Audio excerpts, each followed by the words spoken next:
the View, y'all. Welcome to the View. Welcome to the View. So an advertising executive from advertising giant Saatchi & was recently put on leave for saying that the reason more women do not get promoted is because they prize work satisfaction over moving up. And apparently many people got offended by this. It's offensive. Is it? Explain. Well, it makes it like, you know, oh, we don't really want to be promoted because we're just happy with the little crumbs we're getting. Well, actually, you know? he said it's like we're saying we're not judging ourselves by those standards that the idiotic dinosaur like men are judging themselves by, which is why he thinks we enjoy vertical ambition instead of cyclical ambition. And I don't understand that because I know a lot of women who want to be empowered. Yeah, I know a lot of ambitious women. Some of these men like horizontal There ambition. is one woman that wants. There is a woman that wants to have a very powerful position, right? We have Hillary Clinton wanting to be the president of the United States. But I thought it was very interesting because whenever you sort of talk about gender in a blanket way, you're already in trouble. So I was offended. Anything in a blanket way. Yeah, anything in a blanket way. Well, he has been removed from the position he had because of this statement. Yeah. But what's interesting is the Harvard Business School conducted a survey, and they basically found that women aren't getting the promotion because they don't want it. And they said that women associate power with stress, burden, and conflicts, and that they're just not interested in it. And that's the Harvard Business School. And who are these women? Because I know each of us, most of us run our own companies. We're always looking to be the power player. Who are these women they're talking about? I will say I was a managing director once in my former life. And when I got promoted, I was very excited about it until a lot of people started coming into my office with a lot of complaints and crying and a lot of demands. And I started thinking, I really don't need this job. Oh. Yeah, I did. It was very stressful. But if you put a woman in that position and she has the power and she can handle it the way she wants to, she won't be as stressed. It's when you're in that position and other people are coming at you. Yeah. So, like, you know, being the president, you have the ultimate say. As George Bush said, he's the decider. Remember that? I don't think it's as stressful as being told by other people what to do. I find that. It's like starting your own company rather than being promoted through the ranks and having to run it the way that they want you to. It's like, I like that. I also think things need to change in the workforce. You think about the kind of I don't want to say archaic, but 9-to-5 ideas of going to offices. If there was a little more flexibility with families, you could also have people making climbs faster. Because if there weren't obligations to be at work, running the companies in order to make that happen. Because I don't think a lot of guys, it's like, you know, it's like a period. If you don't know, if you've never had cramps, you don't believe it. No, I say this because, you know, other women will get mad at you if they've never had the experience. But they can at least talk to you about it, you know. And I think when you say what needs to happen in the workplace, you know, the things where you have a way to bring your child to work, where you have a way to take care of them. I don't think that will happen in male-run companies. And maybe I'm just doing it, but I think they don't think about it the same way that women do. That may be why I found that position difficult, because I wasn't in charge of the entire company. I was in charge of my little space. With 2 kids, a husband, and When you think with how connected we are these days, the idea that, I know it doesn't work for every industry, but even the fact that they need you in the office from certain times, if you had some flexibility with kids, dropping people off, working from home, there are a lot of things that could better maximize all employees, all parents, all people. If you could. Do you remember the conversation we had about what happens to people who don't have children in the workplace and they see all of this flexibility happening? So this is, they get ticked off. They get ticked off. So it's one of those conversations that probably needs to continue to be had, because, you know, if we're all going to work together, we should be able to help each other in some way. And have some empathy. Aren't we moving in that direction, though? Aren't we seeing more work-life balance in these big corporations? Aren't we seeing we still haven't gotten over color of people's and what they're born with in their color. How are we going to get over that? I think we're seeing more flexibility in the workplace. We're seeing some, because we're seeing with Yahoo, you know, the woman who's running Yahoo. We've seen that. No, this guy was fine. I think he was demoted. He was demoted for this comment. That's a bit rough on the guy. I think so too. You know, it's like, you know, everybody's entitled to their opinion. He could be wrong and a bonehead, but you can tell him that without, you know, taking his job. He could ask his wife to do some new sexual thing, and she'll say, I'm not that ambitious. I like it how it is. That's right. I like quality of life, which means none of you. That's right. So Cosmopolitan listed things that single people think about their friends' children. Like the story about your baby isn't interesting enough to be 10 minutes long. The stories are 10 minutes. Yeah, I don't understand. Maybe leave the kids at home sometimes. I mean, does this speak to anyone at the table here? I'm not sure. One thing I did not know is when you invite people over with kids, that it's assumed if they have kids, that they're invited too. I thought you had to say, if someone invited me over and I was going to bring my child, I'd say, is it okay if I bring this child over? I always ask. It has happened twice to us this year alone, where we noticed when we went to buzz them in on the security camera, we're like, like there's a kid, they're coming, they brought their kid, and we didn't know. In the daytime? In the daytime. Well, we're there. To me, I think you take a kid with you. It's like saying, leave your leg home. You know? I think you can't. It's your baby. It's your child. No. I haven't been a parent long enough to realize that, like, the way my mom taught me is, unless your name's on an invitation or someone mentions the name, you don't assume you're included. I didn't realize with kids, these aren't babies on the breast. These are little running things. No, daytime.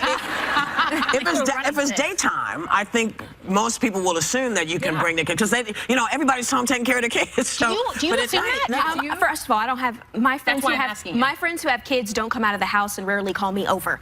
In general, one, they live in other states, but two, when I did live there, it was like too much. But I'm the type of person who doesn't have a kid that's like, give me your kid. I'll make sure they don't cry. You are good. I want kids so bad, and I feel like kids are over their parents sometimes just as much as the parents are over their kids. Oh yeah. So a little loving from a stranger with that's definitely nice. helps. Very nice. I like you, Mama. I'm just as love you. I know. They're comfy. Wow. That just totally freaked me out. Sorry. I don't know. Because I thought, did she just offer a breast up? Our next topic will be wet nurses. That's right. Well, let me pick mine up, because we're going to break. We'll be right back with more hot topics. Next, the ladies reveal Mom.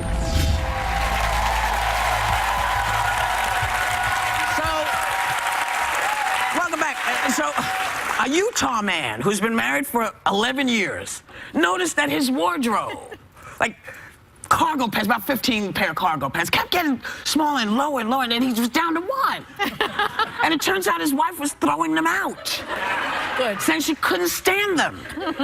Like, That's rude. I think so. That is rude. Okay, so not that I have cargo pants, but back in the day when I was on tour, I had a set outfit that I liked to wear. I was under the age of 13. This is what I like to wear.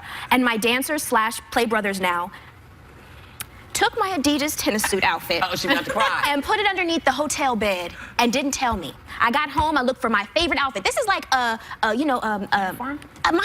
It was my uniform, and they took it from me. And you know what you should do, sir? You should go buy some more cargo pants. Yeah. You deserve to wear what you want to wear.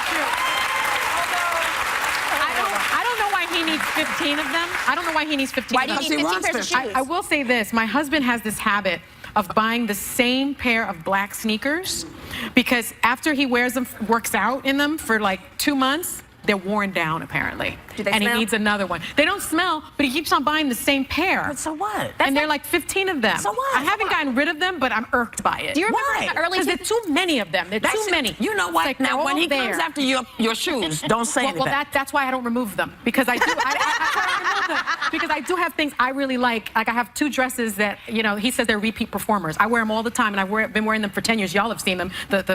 You know oh which yeah, one. yes. Yeah, you know. I know exactly what I wear you're it all the talking time, about. And it's adorable, and it fits you, and you probably can't find another article of clothing that works and I just love as well. it. But 15 pairs. When I went out with Steve in the beginning, he showed up with a pair of bell bottoms. Okay, and this was 1982, not 1972. So I was like, I had to wean him off of them. You don't just throw them out. You say, sweetheart, you'd look better if those didn't have like flares on the bottom. Stuff like that. And then you buy him another pair of pants. And then he'll throw the bell bottoms. Why? I'm the one in the relationship that had the cargo pants, and I had a pair that I had for years, and they just had softened to that perfect point. They had holes, but like in like comfortable places, in all the right places. And Max never got rid of them, but when I finally did, my brother, my best friend, and my husband cheered.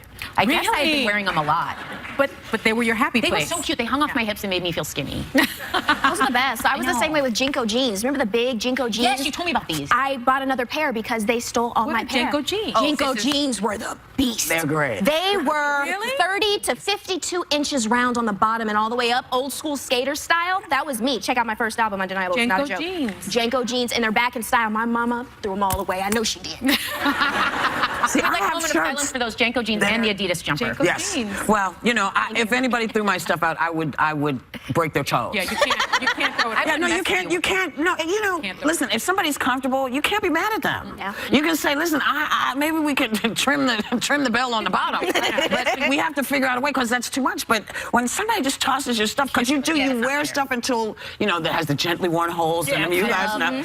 I have shirts here that are holding on by one thread. No, it's not right. It's not right. It's not right to saw somebody It's jump out. disrespectful. Yeah. It is a little weird.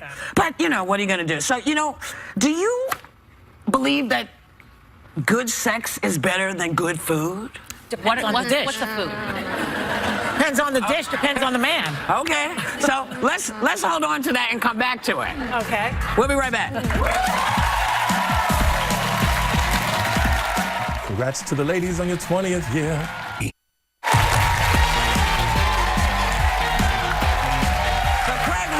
Has had us on the floor, you know, in all the comedies he's been, from the sitcom The Office to blockbusters like Knocked Up. Now he shows off his paternal side in the new movie Morris from America as a single dad trying to make his son feel better about moving to Germany. Oh. Take a look. Check it. I know you don't want to hear this right now, but one day, when you light the hip-hop world on fire, it'll be because you have a unique perspective. And when you collecting all your Source Awards, you'll thank me. Source Awards. Is that as far as I get in your dreams? All right, you're right. Can I get a Grammy or something? Nobel Prize, how about that? Please welcome the fabulous Craig Robinson.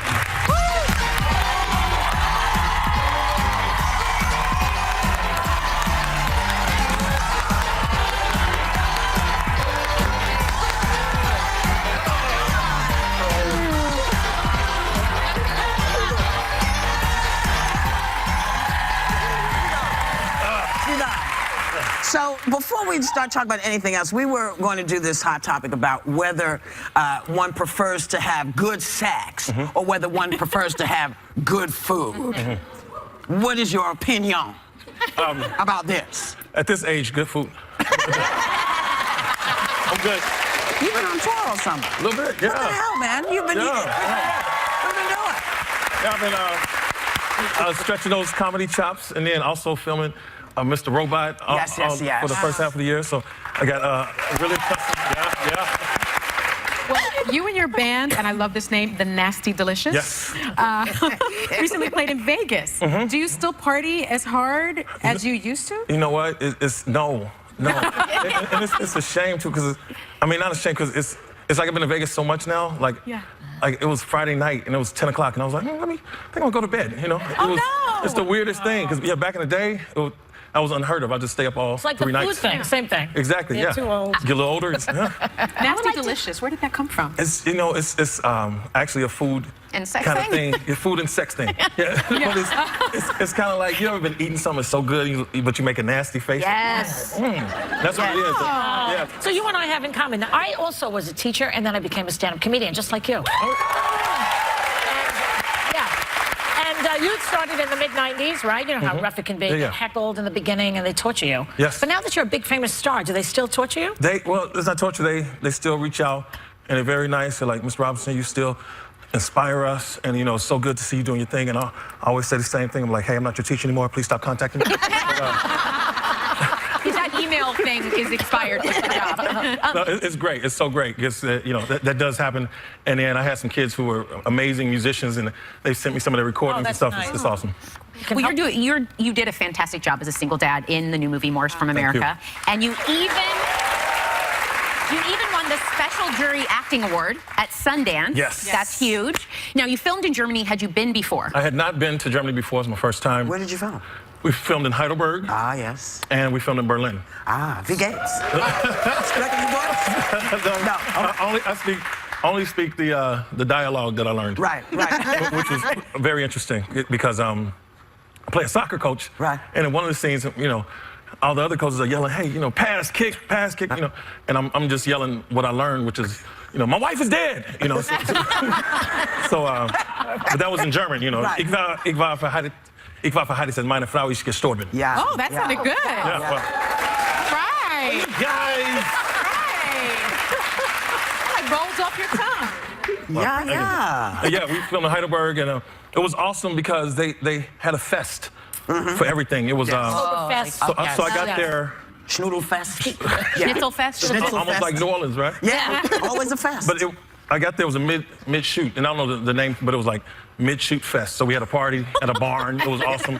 Apparently, everybody's supposed to make out with each other. I missed that part. And then there was then we left Heidelberg, and we had Heidelberg Fest.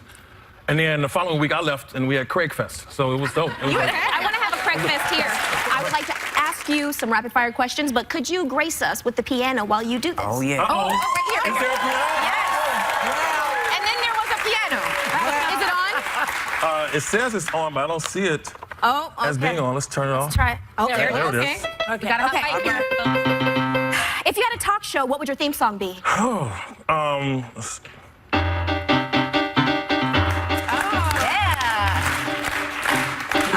good. What does your... It's Craig. He's coming to get you. Improv. Good job. Just made that up. Name your favorite childhood memory.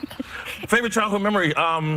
Actually, was playing the piano and like just going up and down the keyboard and running to talk to my grandmother and say, "Grandma, how was that?" And she's like, "It was beautiful, baby." And I'm like, Craig, thank you for coming. Morris from America is currently... oh, you want to do it? Go ahead, I'm gonna Morris play you from out. America is available exclusively on DirecTV Yeah. and in select theaters August 19th. And we'll be right back.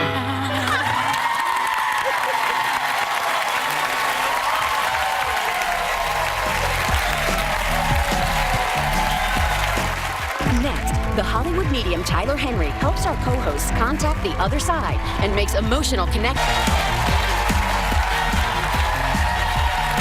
Hollywood Medium with Tyler Henry is the hit reality show that follows a clairvoyant who connects celebrities with people reaching out from the other side. You're going to see what happened when he read Some of Us a little later, but first, please welcome Tyler Henry. Now, what I think I wanted to know right when I met you was, when did you first discover you had this ability? Right. Well, you know, it was a bit of a process for me. I grew up in a very small town, and at the age of 10, my grandmother was ill with cancer. And basically one night I went to sleep and woke up with just an incredible knowingness that my grandmother was going to pass away. So I went to the room to tell my mom, and before we even got the chance to walk out the door, we got the phone call. And when she picked up, we got the news that my grandmother had died. So from there, it really evolved. And I found that in my waking life, I would just get these feelings of knowingnesses, is what I would call them, because we didn't talk about psychics or mediums. I grew up, you know, in a very Christian family that wasn't really particularly open to the subject matter. So it went from there. Well, can you explain to us what you see and hear when you're reading someone? Right. Well, you know, it's really a very immersive process. So I always say that my sixth sense kind of uses the other five senses to communicate. It's not like the sixth sense. I don't see dead people walking around. I just kind of have to be aware of my body. And so I might get a physical sensation that corresponds with how someone passed away. I might hear a voice, or I might get a vision. And that's why I'm a clairvoyant. It's my primary way of receiving information. Well, some people don't believe it. Sure. There are a lot of people who say that it's a bunch of baloney. How do you respond to that? Well, you know, I think that everybody's entitled to their beliefs, and I think that if someone is a skeptic, it means that they're thinking. I think being cynical is something that isn't so good. And so, honestly, for me, I find that if you look at the contents of these readings, in working with celebrities, they have very public lives, but I never know where I'm going or who I'm reading, and by their own testament, they acknowledge that the details that come through, sometimes they don't even know, and that can be really validated. How long did it take you to accept, because you say you came from a very religious family, so how long did it take you to accept that maybe this was a gift? Right. Well, you know, I call it an ability. I think that through this ability, the gift happens of reconnection. And so for me, I found that as I would navigate life with this, I didn't choose this. I didn't pick it. I ultimately just had to run with it because it was my life. And ultimately, my family was accepting when they saw how much good it could do and how it brought closure and comfort to people, even when they weren't expecting to have that kind of an experience. There is a way that you work. You do not want to know the person you're about to read beforehand. Correct. And you also do something to connect. Could you kind of explain your process and how you get there? Absolutely. Well, for me, you know, I kind of have to tune out other people's energy when I'm doing a reading. So oftentimes I'll hold on to an object, and for me, that's just my way of trying to make a stronger connection to a particular loved one, and usually an object of a person who's passed helps. And then in that process, I actually scribble as well, as you saw in our readings. And that's my way of kind of tuning out everybody else's energy and just centering my focus on a particular person. Nothing particularly dramatic gets written on the page usually, as much as it's a representation of like a process and meditation. Well, you did separate readings with me and Raven a few days ago. Now, I was really nervous when I met you and didn't know what to expect, but ended up being really happy with who came through. Take a look. Who is this man? Because there's this man that's trying to connect, and this woman's kind of blocking him. But he's trying to come through, and he comes through very intensely, and there's actually two men that are coming through that I need to highlight. So one of these men is acknowledging, like, fatherly figure, feel like he lived a full life. There's a reference to an issue in the blackness in the lungs that I have to highlight. Okay. There's a reference to actually cancer that a man would have that I would need to highlight that ultimately would have spread and affected, like, even potentially brain. On your dad's side of family, do you know of any men who would have dealt with any cancer? Yeah. Okay. I feel like I have to talk about a reference to an instance in which this gets misdiagnosed initially. There's a feeling of, I'm sorry about the misdiagnosis because we missed it the first time. Does that make any sense? Okay. He's having me acknowledge a passing around a holiday, and there's a significance around this happening around a holiday, and I have to talk about not wanting to soil the holiday because of the time that I pass. Does that make sense? Yeah. So he's having me bring up the fact that he's aware that he feels like he has closure with family, but someone, right before he passed, had to make a rush, like a rush. He's referencing this rush. There's this feeling of like, I'm not at your bedside, and there's a feeling of like, I have to get there in time, I have to get there in time, I have to get there in time. He's putting a big red X through this and acknowledging there wasn't a need, there shouldn't have had to been that rush, but he's acknowledging this initial geographic distance. Now, when someone is terminally ill with cancer, usually we can kind of assess when they're gonna get close to passing. In his case, there's an acknowledgement of a feeling of, even though health declined, there's still a rush. There's still a feeling of like, we need to get there. And I don't know if everyone necessarily was able to, but he does acknowledge having closure with a good amount of family. So if that's something that applies to somebody, just keep that in mind. Do you know if he was treated at one facility and if he actually switched to another, or if there were two? Well, there are two men this could be, and the story is kind of, one is fitting a grandpa and one is fitting a great uncle, and they were brothers. Let's see. Thank you. Okay, thank you. 40. He's having me highlight a reference to spreading. When they do that, that usually will reference to spreading to the brain. There's an acknowledgement that this spread very rapidly. But do feel like I have to go to my brain with this. Do you know if this spread ultimately in this case? Yeah. Well, the grandpa's the one that had the misdiagnosis. Right. And then by the time it was actually my mom who rushed to my dad's dad. Right. Because she's a nurse, and she rushed to be there with him, and he was in hospital. He died. I see. It went fast once she got there. Right. But my dad never made it. I see. Okay. And we were geographically apart. Apart at the time. That made me reference to a C or K connection. Do you know who Carol would be? Yeah. Okay. Where's the connection with Carol with this? She was there with my mom. Okay. She's my aunt. I see. Okay. Thank you. There's a reference to a funny joke about an ankle-biting dog. An ankle-biting dog. I have to talk about this little ankle biter, but he's calling it an ankle biter. He's not referring to it by a breed, but it's done in like a joking way. Does that mean anything? Well, yeah, it does. Who did this? That belonged to my Chihuahua. His name was Peter. Wow. And he passed away in November. Oh, I'm so sorry. It's funny. I mean, I don't know how frequently I get references to ankle-biting little dogs. It's like a little funny reference. Oh my gosh. A toothbrush for a dog. And a girl toothbrush for my boy dog. I love it. Please know that that comes through from That's Grandpa. good.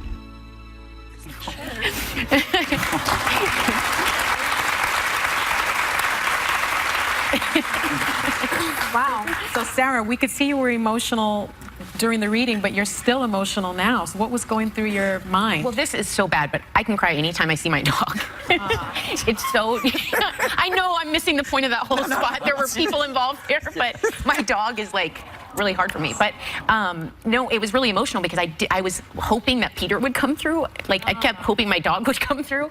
And then I didn't see that my grandpa would come through. And everything he was saying, he could never have known.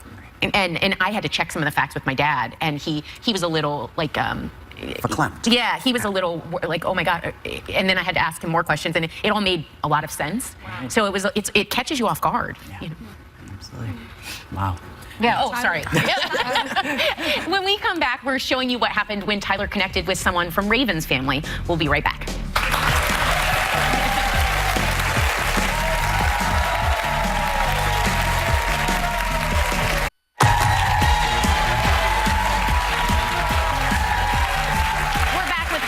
Medium Tyler Henry. Now, you just saw my emotional reading with Tyler, but Raven also sat down with him, and the connections he made really surprised her. Let's take a look. To talk about your mom's side of family, not your dad's, I immediately am going to mom's side. I have this woman who's insisting to come through. Like, she is a force, and she's so strong, and she's so beautiful, and I'm gonna tear up just talking about her. But like, she's giving me these emotions and these feelings, and the amount of pride that she has for you is immense. Do you know who Louise would be, or Lulu, or that kind of thing? Does that make sense? My grandma Lulu. Awesome. I mean, when she comes through, she was very strong in having to do a lot on her own. She is acknowledging that she lived actually a good portion of her life having to do things without a partner. And she's acknowledging that this partner would have passed away before her. Does that make sense? Yes. Okay. Okay, perfect. And she's so funny because immediately, she's so cute. She wants to like sit me down, and I feel like the type of personality she is, she's gonna cook for me. She's gonna cook for me. Like this, if I show up to her house, there's always gonna be something boiling, there's something on the pot, like she's showing me gumbo. She's talking about this recipe. It's the funniest thing. She's like, she knows about all these things. Your grandfather is coming forward and having me reference to an apology towards your mother in acknowledging when it comes to ultimately what happened with his actual passing. He's having me highlight an apology for this. There's a man coming through that's acknowledging a drinking problem. Mm-hmm. There's an apology for the drinking issue. And I feel like that's gonna mean a lot when that is conveyed. Yeah, it will. Yeah, because it wasn't fair.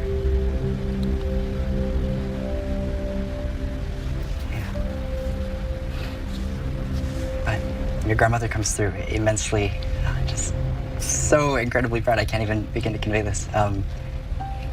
And she loves you. It's interesting. This is a strong woman, regardless of. I want to call my mom. Absolutely, you can. I knew this was going to happen. That's why I really wanted to just call my mom. Mom, don't say anything crazy. Just listen. Hi there. This is Tyler. I'm doing a reading with Raven at the moment. How are you? I'm fine. How are you? Doing great. Immediately, when Raven sat down, a woman came through in reference to Lulu, or like Louise connection, and she came through really strongly. She was very independent. She came through with a man that passed away before her, and he came forward and apologized with his passing about how it affected you. But he came through, and there was a reference to an individual dealing with an alcohol problem, and they feel like there wasn't a fair chance at like really having a relationship to the extent because of this alcoholism or this alcohol problem. But there is a reference to a man, and then he's having me reference to a J name, but it's a unique J name. It's not like James or John. It's like, is there like a JU connection at all that you know of? Yes. Okay. Whoever that is, I feel like I have to highlight that relationship. But that's coming through, and your mom comes through like she loved to cook. She had me acknowledge that she's aware of the handwritten, the handwritten recipes that she wanted to make sure were passed down. And she talked about making the gumbo, or I feel like I have the stew on the boiler when I come home. Oh my God. And that was her. So she wants to know how much she loves you, and she's there. And whatever that message was involving that man, I felt like it was important to deliver. That he has peace. Okay. You are amazing. Oh, you are so sweet. I'm so glad. Hopefully that helps. Yes, thank you, dear, so much. Of thank course. You, Raven. I love you, Mom. Love you guys. Take care. Bye. Oh, I hope that helps. That did. Thank you. Can I turn over the photo now? You can turn over the photo. Nice. Frank. Oh, wow. That's her dad. Right. Grandma Lulu's dad. I knew it was going to be Grandma Lulu. She's been on my mind for years. Thanks, Grandma Lulu. You're awesome.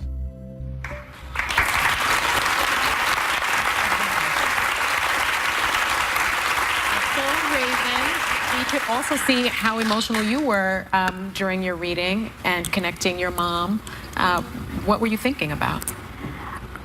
I was thinking that I know I'm definitely nowhere near a medium, but you know you can feel someone around you when certain things happen to you. And when I came out on television, I heard my grandma say, please do it, because if you don't do it now, you'll never be able to do it and you'll be sad, but I'll be there for you no matter what. Like, I knew this. And that's my grandma right there. Oh. Grandma Lulu, she taught me how to make chicken and dumplings. She's the one who put me on cast iron skillets. We still have the handwritten cards. Those are the best ever. That's your face. That's that's your face.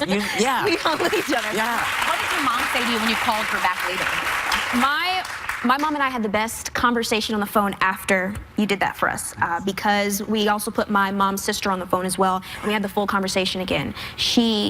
That was her strength, and even my mom says she knows that when she gets that weird gut in her feeling, that's Grandma Lulu coming through. And you said she was strong, and she does not play around. And my mom said it's funny because she talked a lot for you, but she didn't talk a lot in public when she was alive. And the other woman that you brought up, D.E., that was her sister. That we never called her by her name, Deanna. Now, is this the one that died that you're talking to? J.U. is my dad's mother, and his name is Julius. And I never got to meet him, and yes, he did have problems in the alcohol sector of life.